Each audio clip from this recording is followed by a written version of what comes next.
Hello সবাইকে, আশা করি সবাই ভালো আছো। তো আজকে আমরা গেছিলাম সাউথ সিটি মলে। তো ফার্স্টে আমরা মেট্রো করে রবীন্দ্র সরোবর গেছিলাম। দেন ওখান থেকে বেরিয়ে আমরা কোথায় যাব বুঝতে না পেরে একটা আঙ্কেলকে জিজ্ঞেস করি, তিনি বললেন বাসে করে যেতে।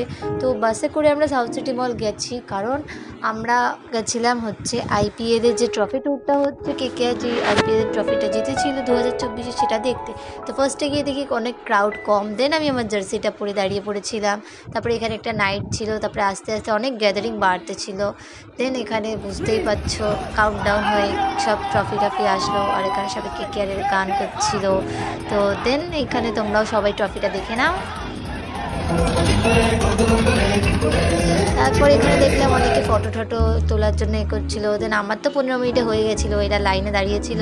তো আমি এদিক ওদিক ঘুরছিলাম, সবাই ফটো তুলছে, ফ্ল্যাগ করছে, আমি দেখছি আর এদিক ওদিক ঘুরছিলাম, কারণ সাউথ সিটি মলে আমি কখনো যাইনি। এইটাই আমার ফার্স্ট টাইম ছিল যাওয়া। আমার যেখানে 10 মিনিটে হয়ে গেছে, সেখানে ওরা নাকি 1.5 ঘন্টার উপর ধরে দাঁড়িয়েছিল। 1.5 ঘন্টা। আমার কোমর ফেটে যাচ্ছে, কতক্ষণ কিছু খাইনি, ওদের জন্য আমাকে দাঁড়িয়ে থাকতে হয়েছে এদিকে আশেপাশে। তারপর ওদের হয়ে যাওয়ার পর আমরা বেরিয়ে পড়ি সাউথ সিটি মল একটু ঘুরে। দেন আমার মতো তোমরা কেকের ফ্যান আছো, কমেন্ট বক্সে লিখে দাও। আজকের মতো ব্লগটা এইটুকুই, টাটা।